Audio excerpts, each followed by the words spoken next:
All right. Hello, everyone. We're going to go ahead and get started. Can you guys hear me okay? Can someone confirm? I hear you. You're all good.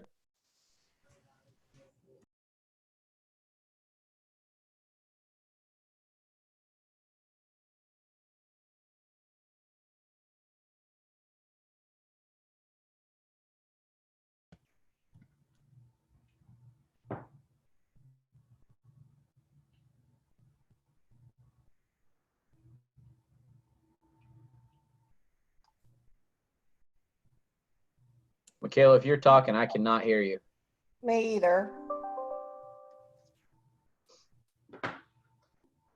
Yeah, it's weird. Like she was there and now she's not.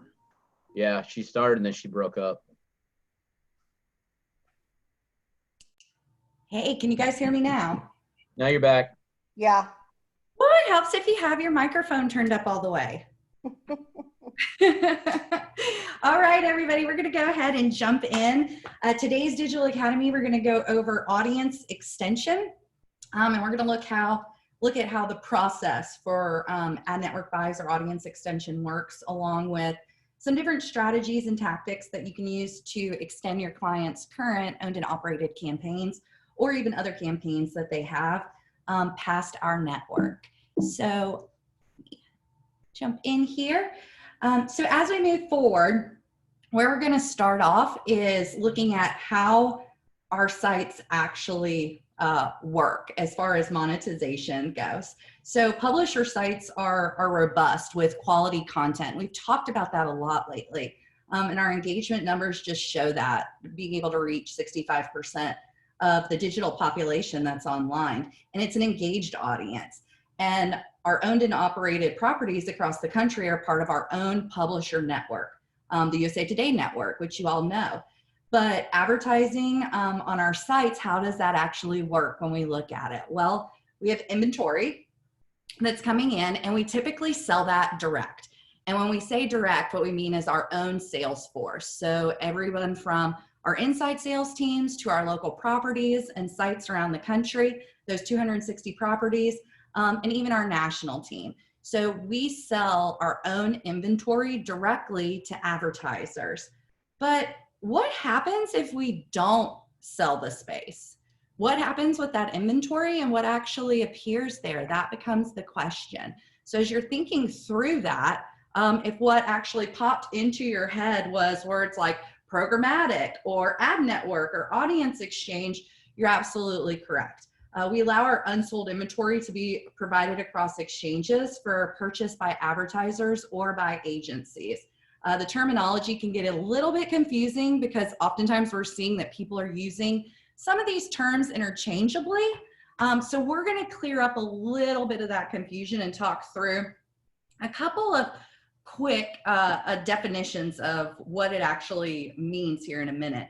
But when we look at our inventory, if we don't sell it, the inventory then becomes available for others to purchase. And that's because we're a part of an exchange. So as we move forward, what we're really going to be talking about is not just our own site, but other publisher sites across the digital landscape. So publisher sites like ESPN or Forbes, CNN, weather.com, those are all publisher sites that have their own individual content that they create. So we're going to talk about how we can utilize not only our own data and content, but others to help our advertisers. So the same way when we don't sell available inventory and it's available to others outside of our network, other websites work exactly the same. So some terms that you may hear as you're working with different agencies or clients, I just want to go through these to make sure that we clear up any confusion.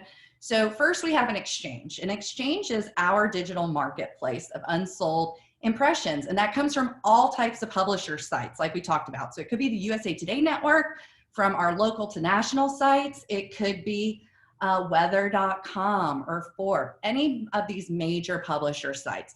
So that inventory, if they choose to make it available to others, they can allow others to purchase that inventory without actually having to go to their direct sales staff.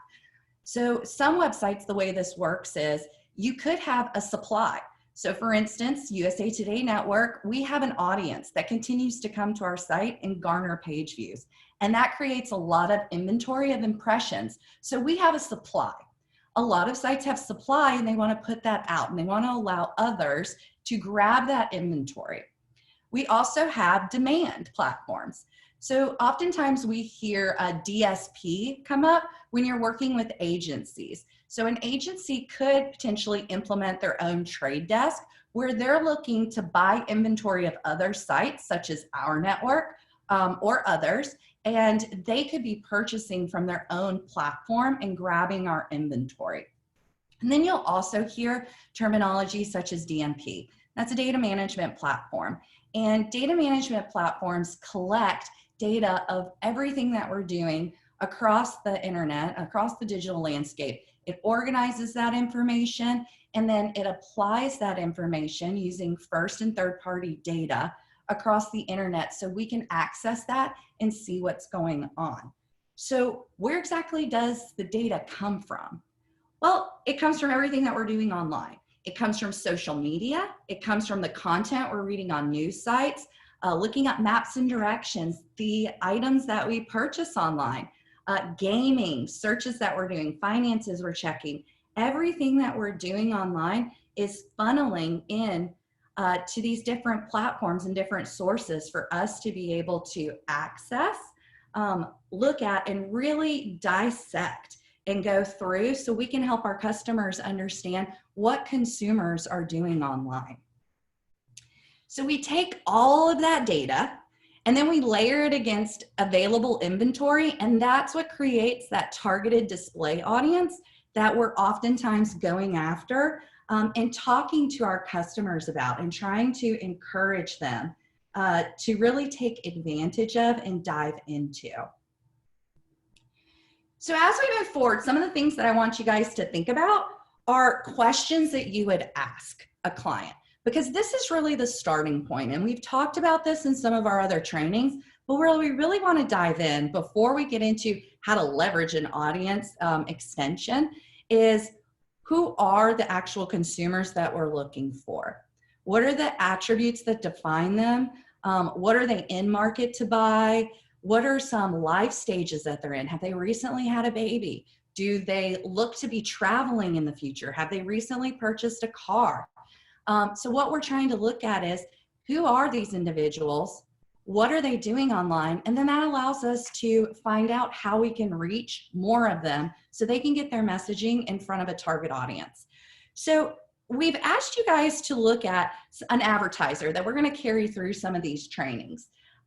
So for some of these folks who are on the call, I'm going to pick on someone right now. I'm going to ask to nominate somebody to talk through one of their customers. So a customer that you chose, and help us understand what are some of the defining factors for that client. So let me pick on someone. How about Hayes? Hayes, are you on the call today? Well, of course I am. Hello, Hayes. Hello, hello. So who's your client that you're taking through this process? That'd be the International Car Wash Group. The International Car Wash Group. Okay, so that's a collection of different car washes across the country, and they've got a couple different divisions, right? That's right. Okay, so when you think about who their customers are, what are some obvious factors that you would think as we look through these questions? People that recently purchased a new vehicle in the last 3 years, or they've leased a new vehicle or a truck. Oh, I love that. So why new? Why not just any vehicle? Because people that recently make a purchase, that new factor and keeping it clean is a high demand behavior. If people buy a new car, they tend to take more care of it than one they've had for a long time and gotten used to. I love that. Absolutely. So as we build out those profiles, so I love that. So owners of new vehicles, it's a great audience to think about for that particular client. So as we go through and we look at that, Hayes, I'm going to pick on you one more time. So as far as display goes, we're going to jump into some products here now. We can take all of that data and look at, well, how do we leverage this information and available inventory, but how do we utilize it in the best way? And that's where tactics come in. So for instance, run of network is a great tactic. So run of network is geographically targeting a select area, but it doesn't have additional attributes to it. So we're not necessarily targeting new vehicle owners. We wouldn't be targeting demographics, behaviors, or even certain devices. So this is really about mass awareness and mass branding. So it may or may not be a fit for this particular client, but Hayes, when would you use this type of a tactic? This would be sort of a saturation type of a technique. This is something that we're currently doing with the Dunkin' Donuts franchise that has 9 locations. It's actually lucky that we stepped into this. COVID-19 pushed Starbucks to close all of their locations. Mm-hmm. So Dunkin' is the only coffee solution for a drive-through outside of course, the McDonald's, Mac Cafe type thing. But that's a great way to let the community know, everyone that's within a driving distance that's reasonable of any of his 9 locations, that he is the solution for coffee in the morning. Oh, I love that. So mass brand awareness, great tactic. Thank you, Hayes, for letting me pick on you for this one. No problem. So when you guys are thinking about run of network, this is great when, so to Hayes' point, maybe you have a product that would be a great fit for everyone within a certain geographical area. It could be a new business that's opening up and we want to let people know that they're coming and that they have available products to be shopped. So this is a very big brand play. This isn't necessarily a tactic that you would implement if you're looking for immediate lead generation for a client. So this is definitely about getting the most amount of reach possible, not necessarily the most amount of conversions possible. Which brings us to our next display tactic, which is keyword contextual targeting. And I love keyword contextual targeting. It is a fantastic tactic to implement with clients. So oftentimes I hear this get confused a little bit with content targeting. So content targeting is going to be your more broad topics. That's going to be a topic such as healthcare, sports, or news, or even automotive. So your broader topics there, that's content targeting, but keyword contextual targeting would be more niche. It would be specific keywords. So for instance, let's use automotive since that's the icon that's on the screen right now. So if I was an automotive dealer, I may be trying to move, maybe I have too much inventory of new Ford Explorers.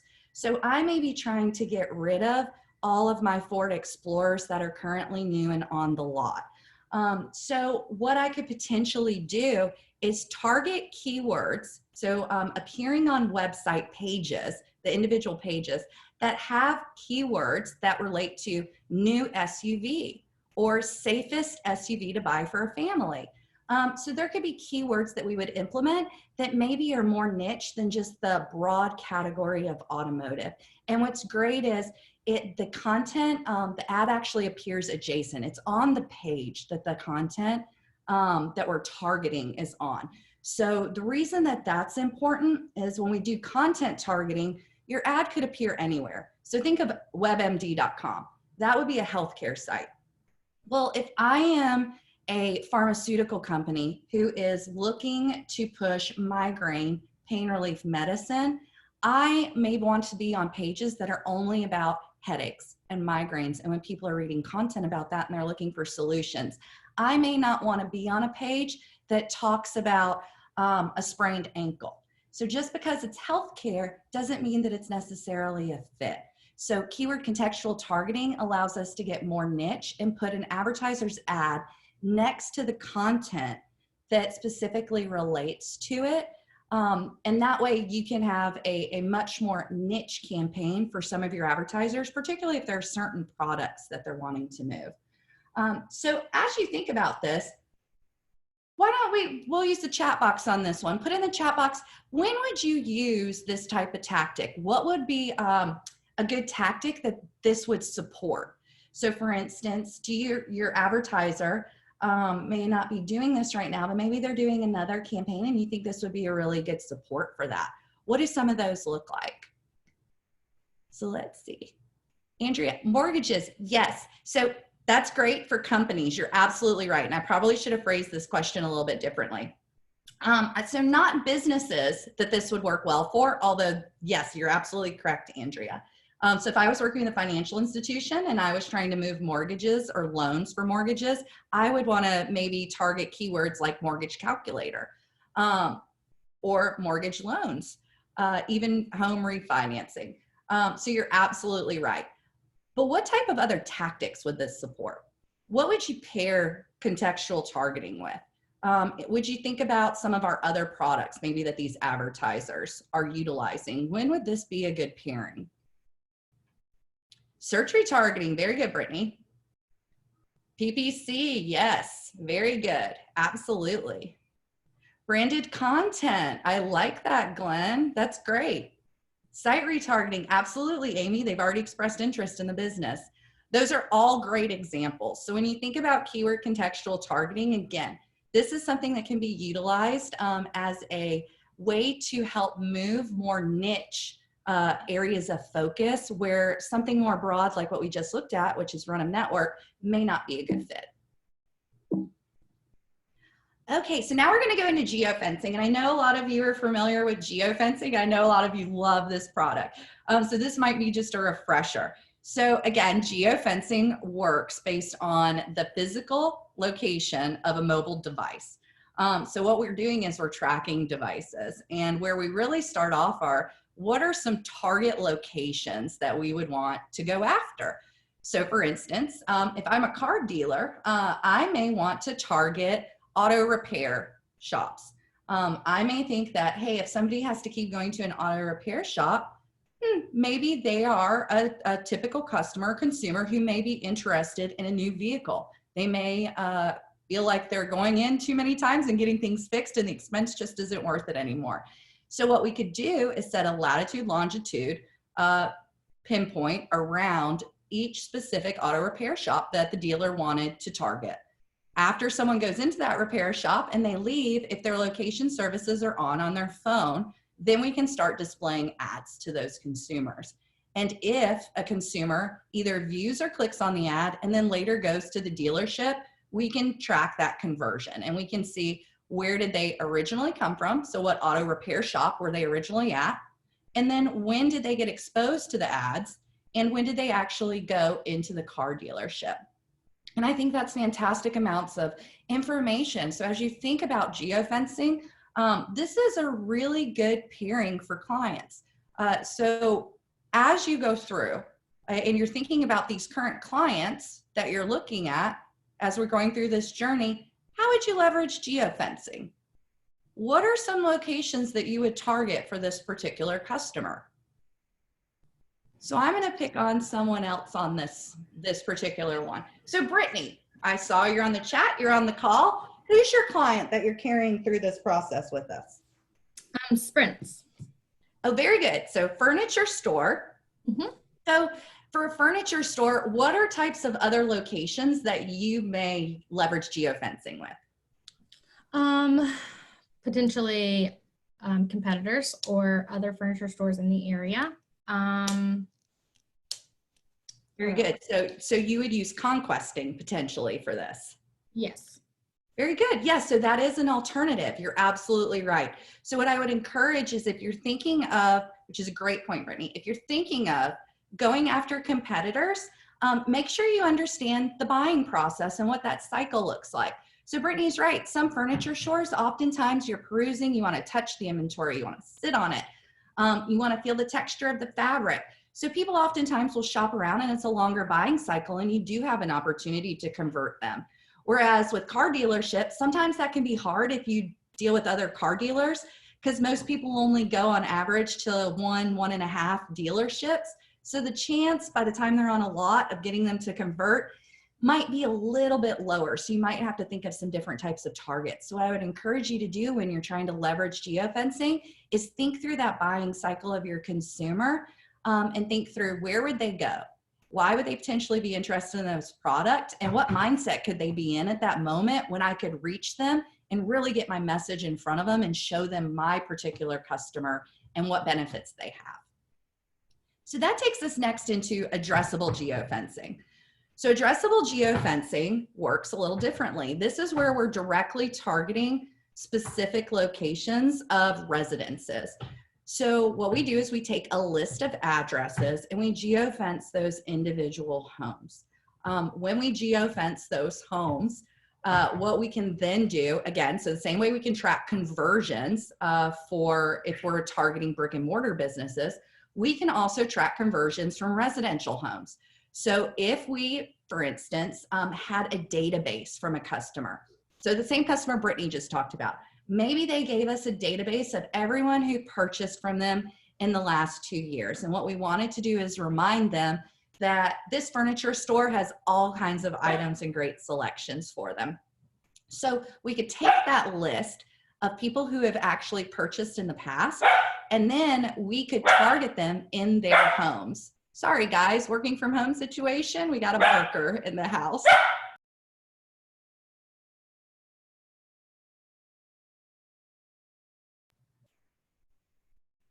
I think we're good now. Sorry about that, guys. So as you think about, uploading that list, this furniture store, we could take all of those individuals and then we can target them while they're in their homes. And we can do that through display. So we can target them on their phones. We can target them also through video, which we'll talk about here in a minute. So we can target them through streaming ads on TV as well. Now, the way the conversions work for this are a little bit different. So we can't actually look at the conversions of an individual house. What we would do is look at the houses that converted in a specific zip code. So for instance, if we had a list of 10,000 addresses that we are targeting that are specific houses, we may be able to then bring back a list and say, here are your top 10 zip codes where conversions came from. So we can't see the specific house address that converted, but we can see the geographical area that they came from. So this is a great tactic. So as you think about this tactic, what would be a good pairing for this? Or what would this complement? Or even where would you be able to steal some dollars or shift some dollars to open up your marketing mix for your customer?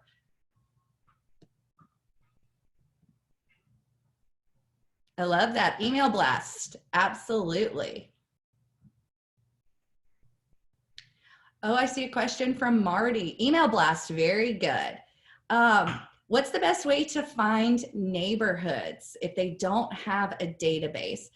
Yes. So if you don't have a database and you're looking for addresses, that's where we can pair up. So to some of the comments that are in the chat, one, we could look at homeowners in certain geographical areas, Marty, and we could pull email lists for that and then get the postal code files of everybody who opted in those lists. We could also do some research through the insights team and potentially look at certain geographical areas or neighborhoods that are of certain types of individuals if there's a reason that you want to target certain neighborhoods. We could pull a curated list, which we'll talk about in a little bit later. So we could do some audience research to help you find neighborhoods if that's what you're looking for, and your client doesn't already have an actual list or database list. It's a good question. All right, so now we're going to go into streaming, which we talked about a minute ago. So when we talk about OTT, which is over the top or connected TV, these terms, one, there's been a lot of changes. So the reason that this sounds very confusing when we talk about the name of it is a lot of individuals call it different things, and it's been called a different name, such as programmatic TV, streaming TV, connected TV, OTT. These terms all get used interchangeably. So if you hear those in the community, that's oftentimes they're talking about the same thing. So the way that OTT and connected TV works is for streaming services or smart TVs, we have the ability to take that inventory and show ads to them. So we cannot show necessarily ads on certain broadcast stations or certain local stations if they don't make their inventory available. Their sellers are selling that. But we have people who are watching other avenues of TV now. So maybe they're not connected in on their cable. They may be using Roku or a PlayStation. They could have an Apple TV, and we can reach those individuals with commercials in the same way while they're watching TV. And right now with people at home, there is no better opportunity to reach individuals through video as people are in their homes and TVs are on constantly right now. So this is a great feature. What's also great is you can't fast forward through these videos. So a couple things to notate. OTT, that's typically referring to big screens. So that is your TVs in your home. Connected TV can be multiple devices. Those are smaller screens. They're typically your tablets, your desktop or laptop TVs, and your smartphones. A couple things to notate. Over the OTT ads, those typically perform very well on completion rates. Connected TV, you can actually opt out of the ads. So with connected TV, a lot of times when we're buying that across an exchange, you'll see lower completion rates there. So thinking about that as you're thinking through how your client and their consumers are interacting, usually we deliver these as a blend, but if we need to be specific to one type of device or another, we can actually do that. So we deliver these to either individual addresses or zip codes or broader geographical areas. So for instance, you could pick the Nashville DMA and deliver connected TV, or you could pick your own audience or your own database list and serve TV commercials just to the addresses on that list.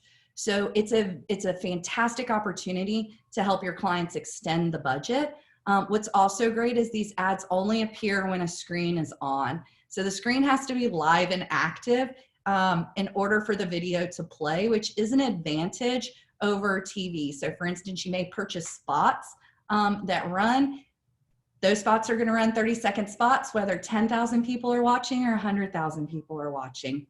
So what's great about this is we do it on an impression basis, so we can actually see what were all of the commercials that were delivered and what percentage were they completed to. All right, and then site retargeting. So site retargeting is also a part of audience extension.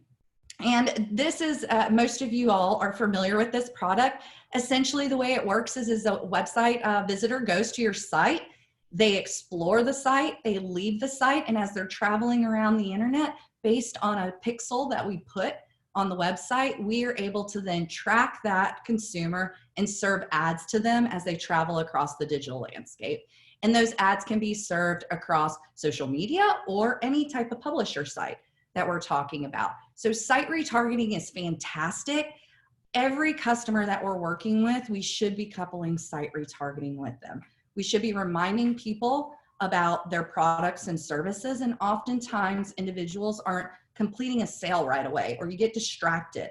Maybe you need to go to a website more than once before you make a commitment to that particular product, or you're still in an evaluation stage.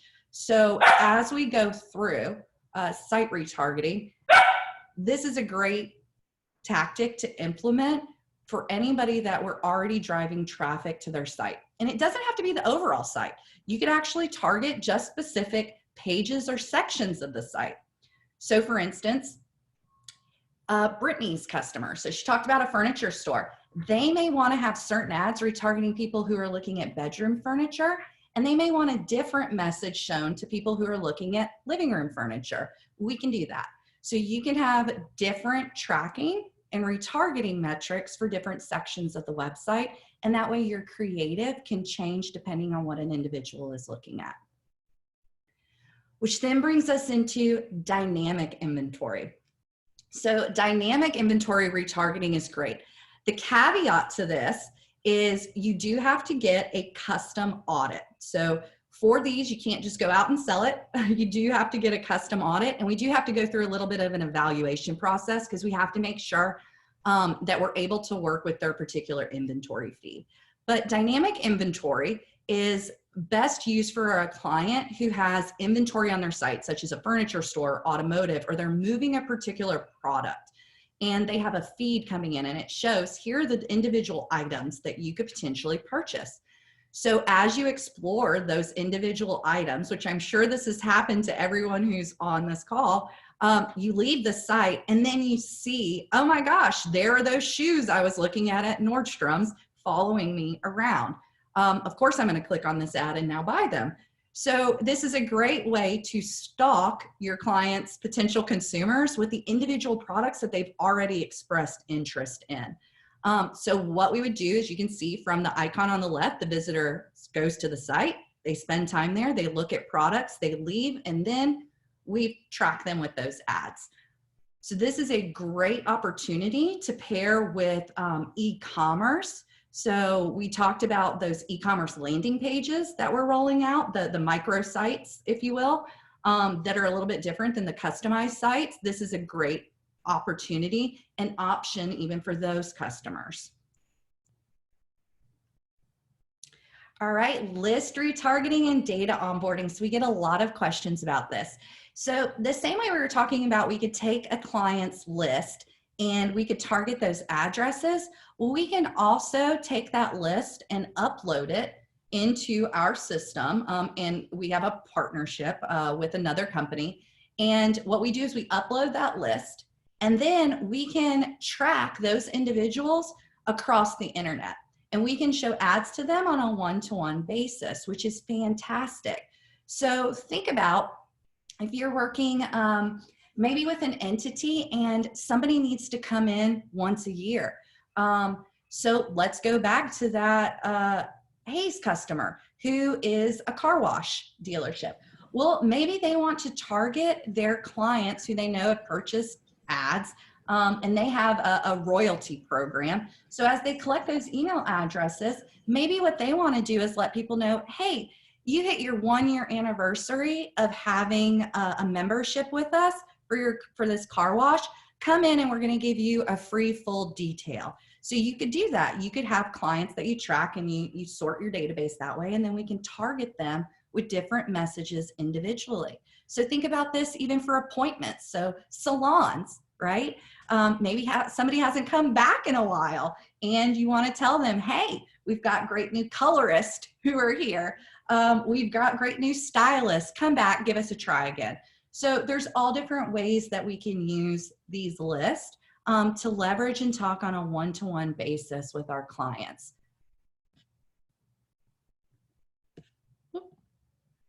Looks like we got a question.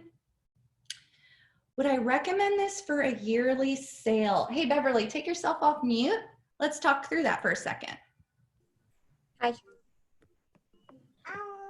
Hello. So when you say, would I recommend that? I'm going to put myself back on mute to take care of a child situation. Hold on just a second.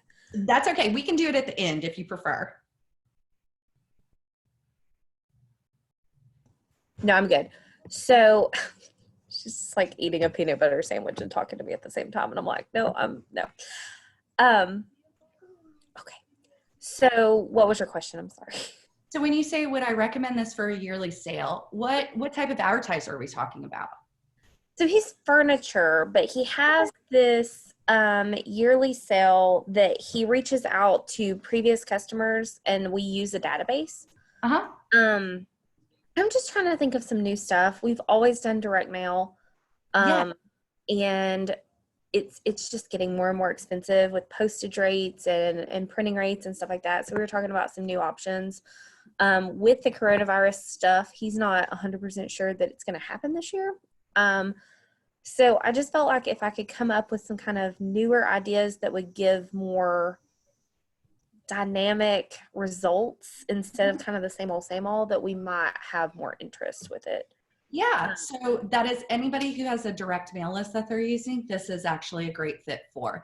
Okay. And one of the reasons that I like this, this tactic incorporated as well, is when we upload this database and we actually ingest it in our own data management platform, what it allows us to see is not just tracking these individuals part of the database and what they're doing, but then we create these really unique profiles and we can also find people who look just like them. And then yeah, and that's kind of what we're wanting to do, because I feel like he's reaching, and I kind of had this conversation with him that he's reaching out to the same people every single year. But like, for example, I bought a couch from him, right?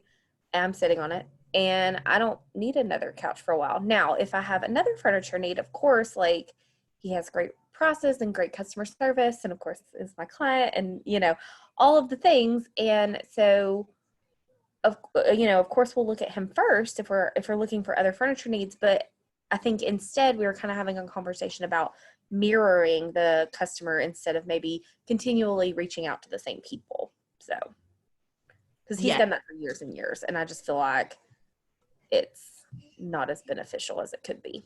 Absolutely. And there's probably several people on the call who are thinking through different tactics like that. So yes, when you take a list and you do data onboarding, it is great to target on a one-to-one basis, but it's also great to use just to find people who look just like them.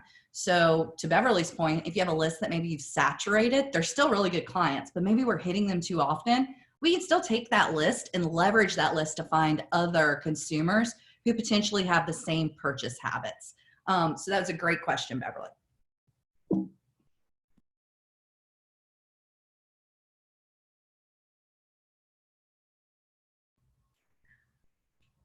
I'm sorry, guys, I was on mute. So I was saying, Beverly, was a great question.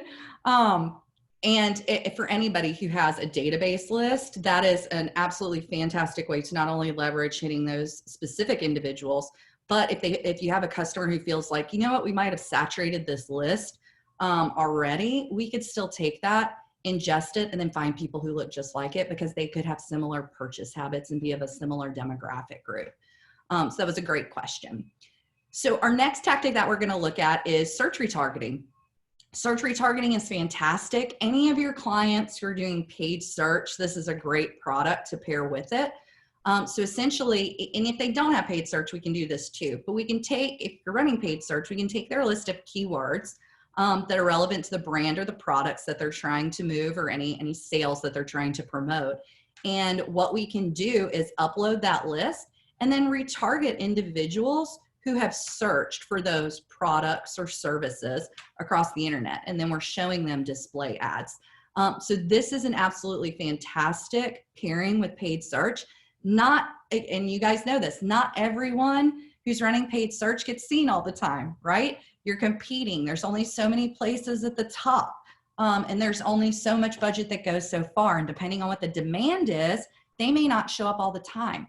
And even if they did show up, they might not have been clicked on. Somebody else could have. So this is a great way. This is like an insurance plan for your paid search campaign. It helps ensure that we're still reaching individuals in another format who are searching for products and services. Couple key notes. If you're working with a healthcare client, we can use healthcare for search retargeting, but we have a recency factor that's included. So the browser still has to be open and live. So whereas regular search retargeting with other clients, we can typically track for 30 days.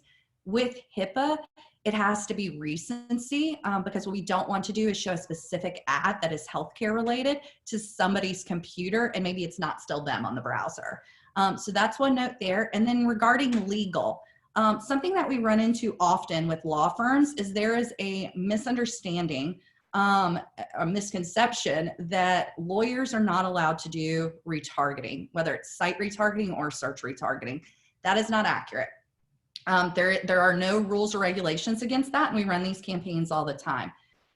Where that's coming from is Google does not allow you to run retargeting specific to legal. There are certain categories that they don't allow that when they feel like somebody could be potentially in a hardship scenario and they don't want to retarget based on who the user is. So that is a Google preference, but that is not a blanket.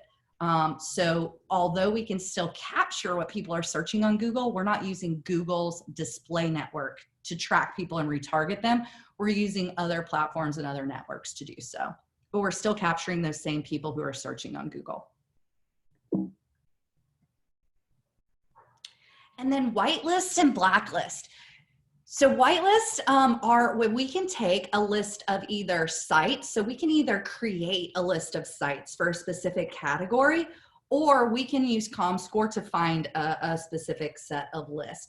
So when you think about a whitelist, this could be used when you're targeting a specific focus and you feel like there are certain sites that consumers who would be a good fit would be on. So you don't want to reach everybody. You just want to reach certain sites and you want to create an aggregation of that. A great example is we're working with a healthcare company who recently said, you know what, I want to be on USA Today Network as much as possible during COVID, but I also want to extend beyond that. So can I target news sites in this area or news sites that are being visited? Can you create a list for me of all sites, and then will you all run the campaign? Well, we can do that.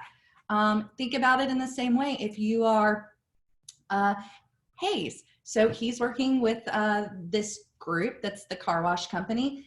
He could pick a category of automotive and find top auto sites, and then we can make a list of those and run across them. So whether it was autonews.com or it's cars.com, we can create a list and then show advertisers ads on those sites should he feel that's a fit.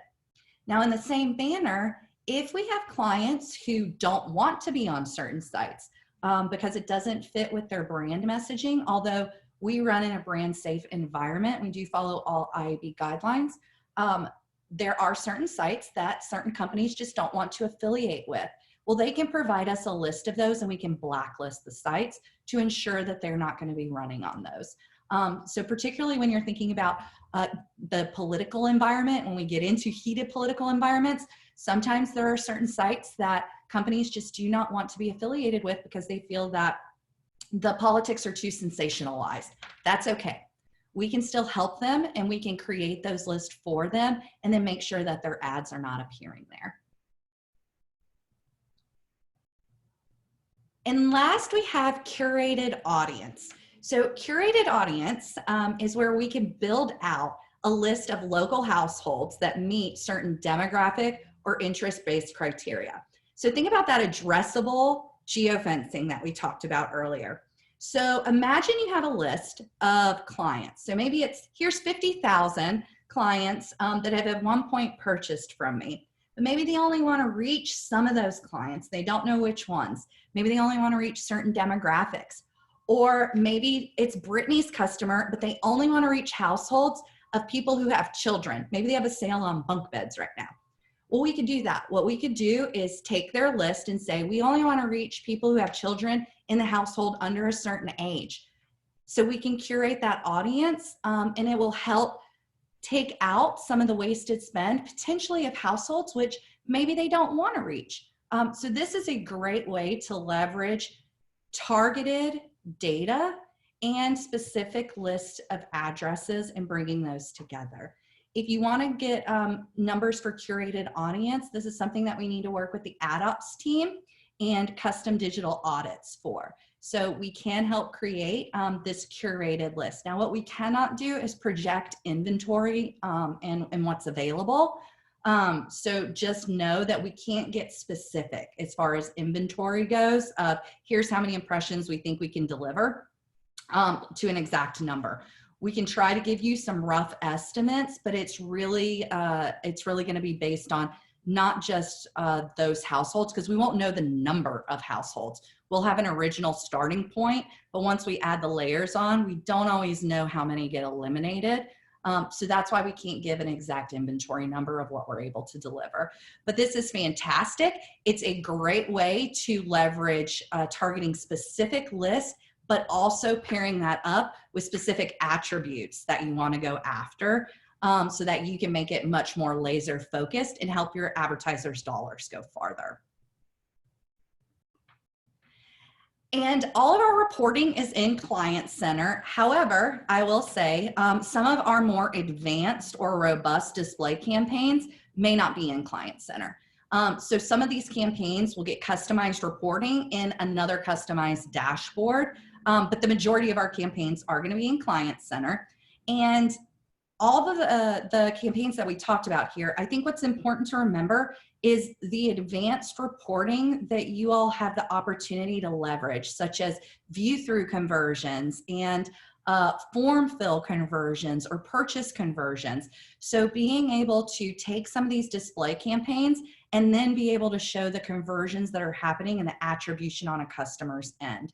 So that's what also makes these ad network or audience extension buys really powerful lay-ons to go with your other tactics that you're currently running. So this is a great add-on and support for branded content in our owned and operated campaigns or paid search or social media, using and leveraging audience extension and traveling or tracking people no matter where they go, but changing up how you track them through those different tactics is a fantastic opportunity that you guys have in your toolbox. And resources, all the information that we talked about today is located in the targeted display section on the hub that you guys can find if you need to look that up. So it has decks in there, all of your rates are in there, reporting examples, etc. So any information you may need on products and pricings will be in this resource center. All right, guys, so I'm going to open it up for questions. Do we have any other questions today? Michaela, it's Hayes. How are you? Hello, Hayes. Long time no chat. Oh, yeah. Do we have a list of sites that we can whitelist? Yeah, that's a great question. So on that targeted display section, there are some already made whitelists. So they do have already made categories that are out there, and you could go through them and you can kind of clean them up. So if there are certain sites you don't like, you can do that. Now, if you can't find a list for your particular advertiser, then we can create one. Awesome. Thank you. Great question. Anyone else? Hey, Michaela, it's Michelle. Hey, Michelle. How are you? I was curious when we've talked about connected television and OTT in some cases where they've been buying network television, and now the network broadcasters can also typically sell that alongside what they're doing. Mm-hmm. And gray television's come up quite a bit lately, and I know they just purchased Tegna's product. How do we sell against that? What are there differentiators, or is it just a commodity? I'm just kind of wondering what we're up against there. Yeah, it's a great question. So it is a commodity. So I think that the same way a lot of outside of our owned and operated, everything's a commodity. I think what's important to remember is our strategies are different than just selling products. So I think that's really what makes us stand apart. Now, something that you can do to coach clients through this is asking questions about how their buys work. So oftentimes what I'm encountering now with TV stations is it's a blend.